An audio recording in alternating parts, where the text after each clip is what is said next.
عمر خود را غنیمت شمارید. رسول الله صلی الله علیه و آله و سلم در حالی که مردی را نصیحت می کردند خطاب به وی فرمودند: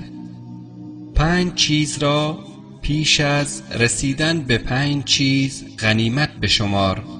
جوانیت را قبل از پیری و تندرستیت را قبل از بیماری و توانگری را قبل از تهیدستی و فراغت را قبل از گرفتاری و زندگیت را قبل از مرگ. عبدالله ابن مسعود رضی الله تعالی عنه می فرمودند: من بدم می آید از انسانی که او را بیکار می بینم، نه به کار دنیا مشغول است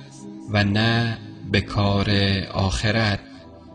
اللهم اصلح لنا ديننا الذي هو عصمة أمرنا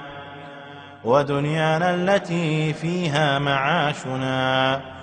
وآخرتنا التي إليها معادنا